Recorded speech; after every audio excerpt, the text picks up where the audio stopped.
Hi everybody, happy Christmas and a happy New Year. God bless you.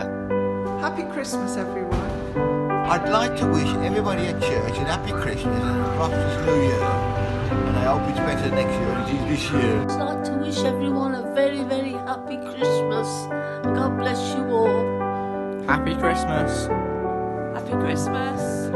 Happy Christmas, everyone. Hope you have a lovely time. Miss you all and see you soon, hopefully. It's Christmas!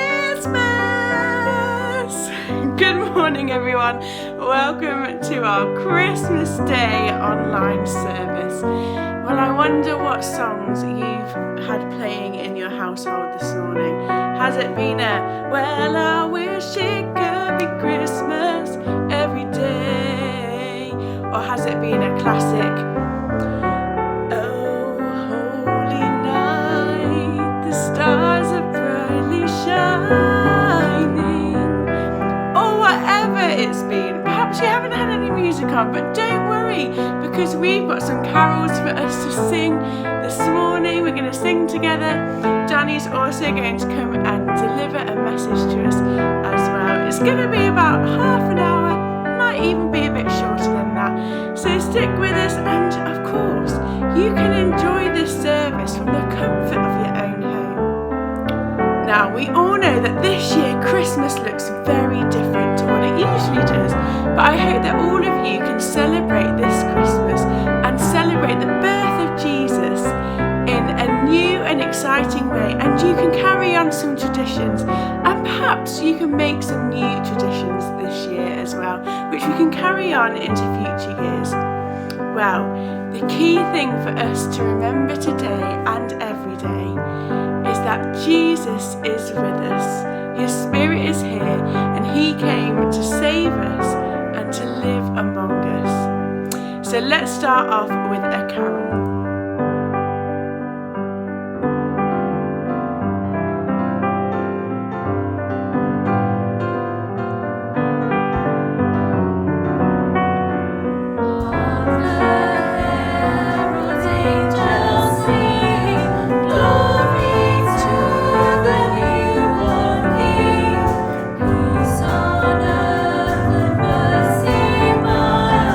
God and save us.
On this day in Advent, God, we light this candle as a sign of your promise to bring light into our darkness, and we wait and long for your coming.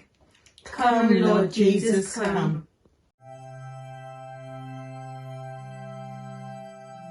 It begins in Bethlehem, a nativity rhyme for Christmas time. A woman called Mary was doing her chores when an angel arrived, but not through the doors. He simply appeared, and she dropped to the floor. "Hello, Mary," he said. "God is with you." "God is with me," she wondered. "But what does that mean? What's this all about? Is it some kind of dream?" The angel just smiled. "Don't be scared. Please don't scream. God is happy with you and will bless you. God knocks down the proud and lifts up the meek, and does mighty things for those who are weak, and blesses the ones whose service he seeks. So sing out his praise. He's amazing. You'll soon have a baby," the angel went on, "a quite special baby called Jesus, God's Son. The heir of King David, he'll sit on his throne, and his kingdom will last forever." "But how?" Mary asked. "I don't understand. I'm engaged to be wed, but he's not yet my man." "Trust God," said the angel. "He's got it all planned. His spirit will come upon you." All night Joseph tossed, all night Joseph turned. He just couldn't sleep. He'd only just learned that Mary was pregnant. What's more, she'd confirmed that the baby she bore was not his. "Joseph, don't worry. Joseph, don't weep. Lay down your head and go back to sleep. Mary's been faithful. Her love's strong and deep, and her baby is God's own son. He's the answer to all that the prophets have said, so keep your engagement, be glad, and be wed." And when Joseph woke up, that's just what he did. He took Mary to be his wife. One hump, two humps. The star watchers watched the stars go by, looking for secrets in the sky. And then they saw a special star away in the west, away off far. "A king's been born, that's what it means, Judea way, or so it seems." They climbed aboard their camely beasts and set off west from their homes back east. One hump, two humps, lumpity-lump. The star watchers went with a bump and a thump.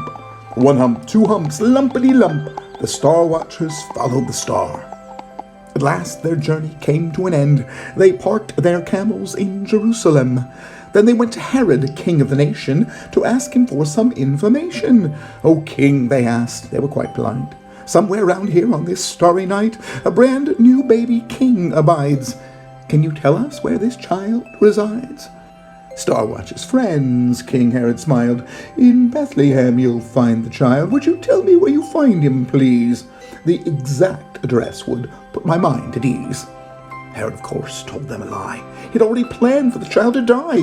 When he found the boy, that's what he'd do, so the Star Watchers left without a clue. The shining star led them to the place, a simple house, not some fancy space. And when they saw the little boy, they gave him a pile of special toys. Presents, rather, fit for a king. A bunch of shiny golden things, a spice called myrrh, a sort of perfume, while smelling frankincense filled the room. Then in the night, they had a dream that showed them Herod's evil scheme. So they never said where the boy's house lay, but went straight home by another way. One hump, two humps, lumpity-lump. The Star Watchers went with a bump and a thump. One hump, two humps, lumpity-lump. The Star Watchers followed the star. So what is the point of angels and shepherds and camels and stars, you say? Is it just a nice story to tell to the children to celebrate Christmas Day? It's not just a story. It's not just for kids. It's the hinge on which history swings. That Bethlehem baby grew into a man who challenged all powers and kings. He taught us that love is better than hate, that serving beats being in charge. He showed us the value of each human life, the little as well as the large.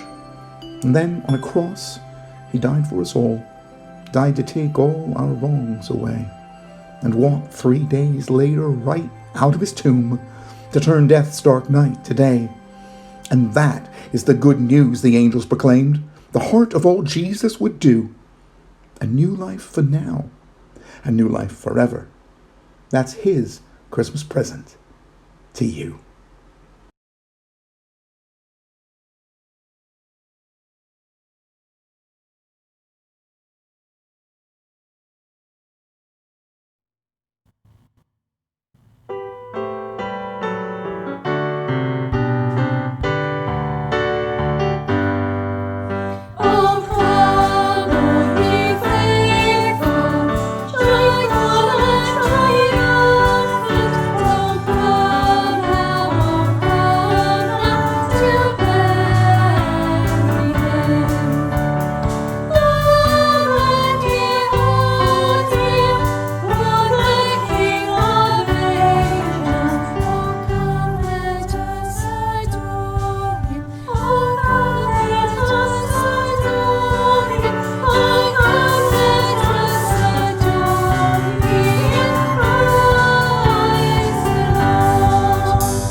The birth of Jesus.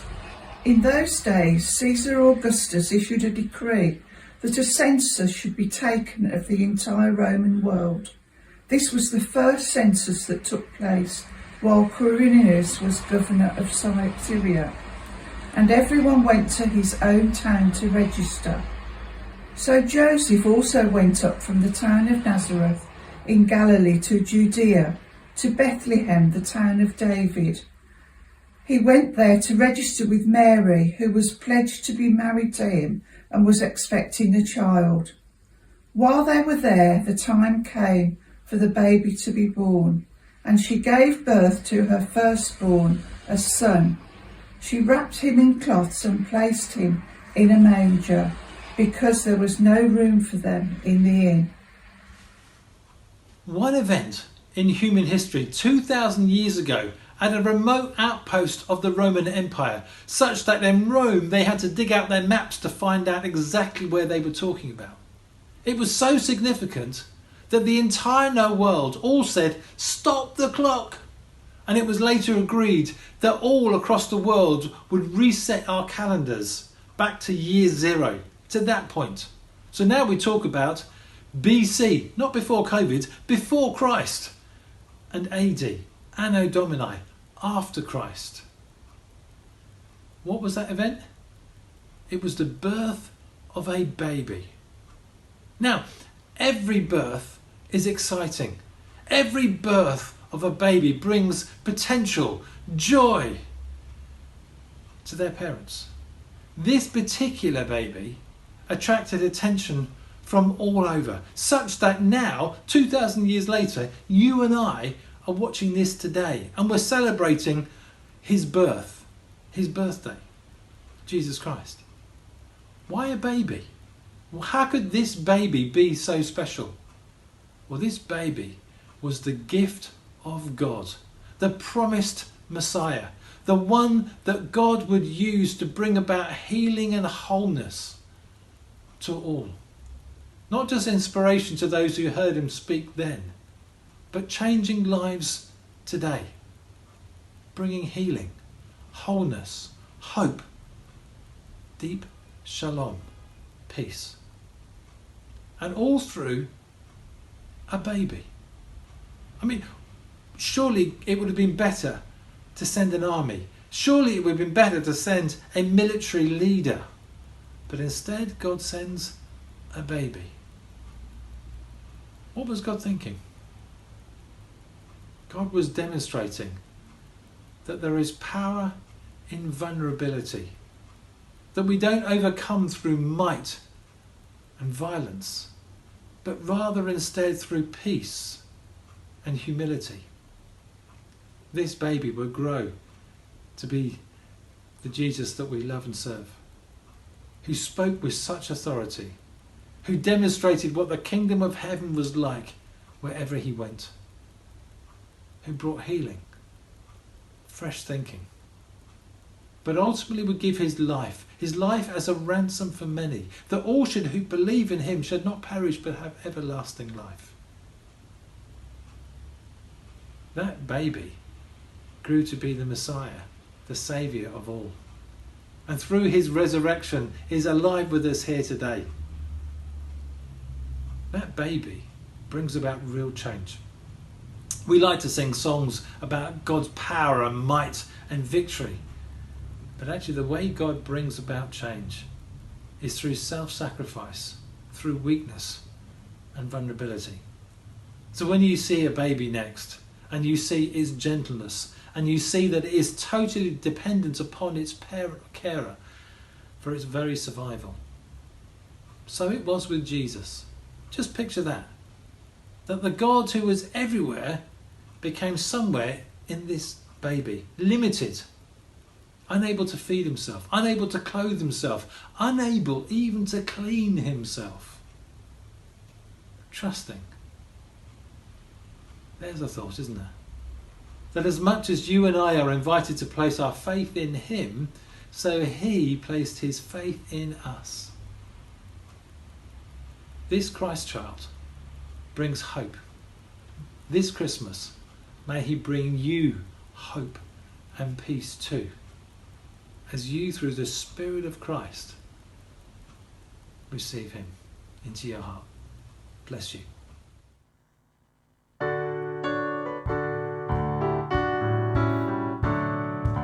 Joy to the world, the Lord has come. Let earth receive the King. Let every heart prepare Him room. And heaven and nature sing, and heaven and nature sing, and heaven and nature sing. Joy to the earth, the Saviour reigns. Your sweetest songs employ.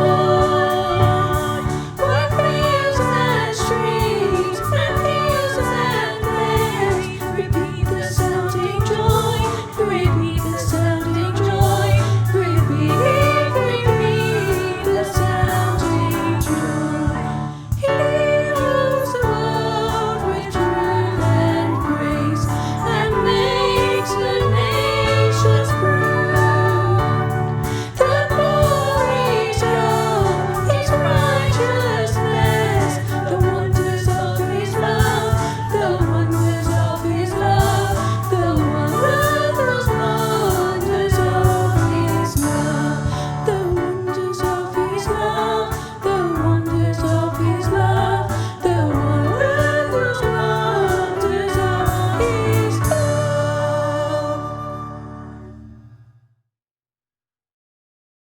Well, thank you so much for joining us for our Christmas Day celebration online this morning.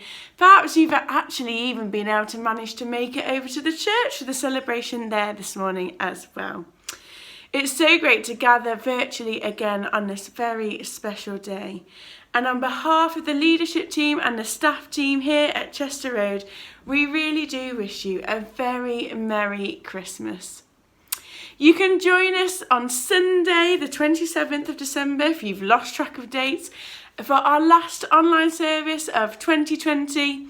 And perhaps even in 2021, we might be able to get back to meeting in person. There is always hope, isn't there? And remember on this very special day that Jesus is the perfect gift for us.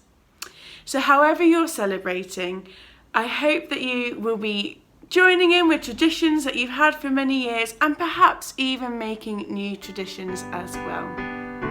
I hope you all have a wonderful, wonderful day. See you soon.